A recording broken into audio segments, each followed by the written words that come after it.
Hi friends, welcome back to my channel. ഇന്ന് അവിടെ കാണിക്കുന്നത് ഈ ഒരു ചൂട് സമയത്ത് ആരും ഇതുവരെയും ട്രൈ ചെയ്യാത്ത ഒരു കിടിലൻ ഡ്രിങ്കിന്റെ റെസിപ്പിയാണ്. ഇപ്പൊ നോമ്പും കൂടിയാണല്ലോ നമുക്ക്. അപ്പൊ ഈ ഒരു നോമ്പിന്റെ ക്ഷീണത്തിനും ഇതൊരു ഗ്ലാസ് കുടിച്ചാലും മതിയിട്ട് നമ്മുടെ വയറ് നിറയാനായിട്ട്. വീഡിയോ എല്ലാവരും സ്കിപ്പ് ചെയ്യാതെ തന്നെ ഒന്ന് കാണണേ. അപ്പൊ നമുക്കിത് എങ്ങനെ തയ്യാറാക്കുന്നത് നോക്കാം. അതിനായിട്ട് ഞാലിപ്പൂവൻ പഴമാണ് ഞാൻ എടുത്തിട്ടുള്ളത്. ഈ ഒരു ഡ്രിങ്ക് തയ്യാറാക്കുമ്പോൾ ഞാലിപ്പൂവൻ തന്നെയാണ് ടേസ്റ്റ് വരുന്നത്. 7 എണ്ണാണ് ഞാൻ എടുത്തിട്ടുള്ളത്. 5 എണ്ണാണ് ഇപ്പൊ കട്ട് ചെയ്ത് എടുത്തിട്ടുള്ളത്. ബാക്കി 2 എണ്ണം മാറ്റി വെച്ചിട്ടുണ്ട്. ഇതുപോലെ ചെറുതായിട്ട് കട്ട് ചെയ്തെടുക്കാം. ഇനി ഒരു മിക്സർ ജാറിലേക്ക് ഇതിട്ട് കൊടുക്കാം. അതിനുശേഷം അതിലേക്ക് മധുരത്തിന് ആവശ്യമായിട്ടുള്ള പഞ്ചസാര ഇട്ട് കൊടുക്കാം. 4 ടേബിൾ സ്പൂൺ പഞ്ചസാരയാണ് ഇട്ട് കൊടുക്കുന്നത്. ഇനി വേണ്ടത് പാലാണ്. തിളപ്പിച്ച് തണുപ്പിച്ചെടുത്ത പാലാണ് ഞാൻ ഒഴിച്ചു കൊടുക്കുന്നത്. 1 കപ്പാണ് ആദ്യം ഒഴിച്ചു കൊടുക്കുന്നത്. 250 ml കപ്പിൽ 1 കപ്പ് ഒഴിച്ചു കൊടുത്തിട്ട് അതൊന്ന് നന്നായിട്ട് അടിച്ചെടുക്കാം. ഇപ്പൊ നന്നായി അടിച്ചെടുത്ത് വന്നിട്ടുണ്ട്. അതിനുശേഷം 1 കപ്പും കൂടി ഒഴിച്ചു കൊടുക്കാം. അതേ സെയിം കപ്പിൽ തന്നെയാണ് കേട്ടോ. നന്നായി അടിച്ചെടുത്തതിന് ശേഷം അതൊരു ബൗളിലേക്ക് ഒഴിച്ചു കൊടുക്കാം. നല്ല സ്മൂത്ത് ആയിട്ട് തന്നെ അടിച്ചെടുത്ത് വന്നിട്ടുണ്ട്. ഇനി ഇതിലേക്ക് വേണ്ടത് കുറച്ച് ഫ്രൂട്ട്സ് ആണ്. നമ്മുടെ കയ്യിലുള്ള ഫ്രൂട്ട്സ് തന്നെ മതി കേട്ടോ. പുളിയുള്ള ഫ്രൂട്ട്സ് ഒന്നും ഉപയോഗിക്കരുത്.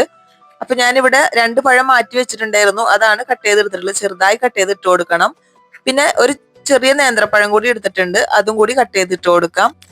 പിന്നെ ഒരു ആപ്പിളാണ്, അത് തൊലിയോട് കൂടി തന്നെ കട്ട് ചെയ്തിട്ട് എടുത്തിട്ടുണ്ട്. അതും ഇട്ട് കൊടുക്കാം. പിന്നെ ഞാൻ എടുത്തിട്ടുള്ളത് ഒരു അനാറാണ് കേട്ടോ. നല്ല കളറുള്ള അനാർ തന്നെ വേണം എടുക്കാനായിട്ട്. അതും കൂടി ഇട്ട് കൊടുക്കാം. ഒരു അനാറ് ഫുള്ളും തന്നെ എടുത്തിട്ടുണ്ട്. പിന്നെ ഏകദേശം 1 കപ്പ് കറുത്ത മുന്തിരി കൂടി കട്ട് ചെയ്ത് വെച്ചിട്ടുണ്ട്. അതും കൂടി ഇട്ട് കൊടുക്കാം. 1/4 കപ്പ് പച്ചമുന്തിരി കൂടി ഉണ്ടായിരുന്നു. അതും കൂടി ഇട്ട് കൊടുക്കാം. അപ്പൊ ഈ മുന്തിരിയൊക്കെ എടുക്കുമ്പോൾ എപ്പോഴും ശ്രദ്ധിക്കണം, പുളി ഇല്ലാത്തത് വേണം എടുക്കാനായിട്ട്.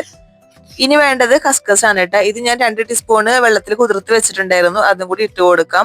ഇനി ഇതിലേക്ക് കുറച്ച് മിൽക്ക് മെയ്ഡ് കൂടി ചേർത്ത് കൊടുക്കാം. നമ്മൾ പഞ്ചസാര ചേർത്തിട്ടുണ്ട്, പഴത്തിനും അത്യാവശ്യം മധുരമുണ്ട്.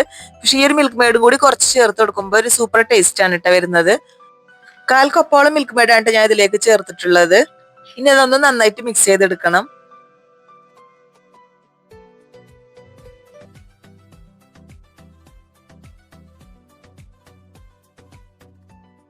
അതിനുശേഷം ഇതിലേക്ക് 1/2 കപ്പ് വരുന്ന പൈനാപ്പിൾ ജ്യൂസ് ആണ് ഞാൻ ഒഴിച്ചു കൊടുക്കുന്നത്. നമ്മൾ വീട്ടിൽ തന്നെ അടിച്ചെടുത്തിട്ടുള്ളതാണ്.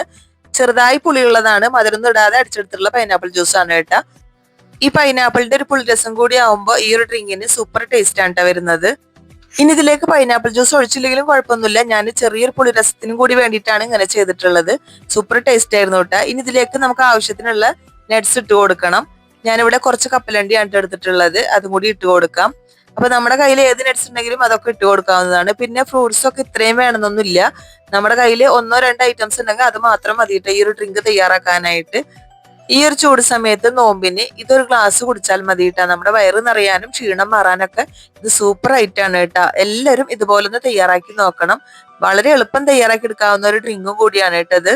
ഇനി ഇത് കഴിക്കുമ്പോൾ ചെറിയൊരു തണുപ്പോട് കൂടി വേണം നമുക്ക് കഴിക്കാനായിട്ട്. അതിന് വേണ്ടിയിട്ട് ഞാൻ കുറച്ചു നേരം ഫ്രീസറിൽ വെച്ചതിന് ശേഷമാണ് ഇത് സെർവ് ചെയ്യുന്നത്.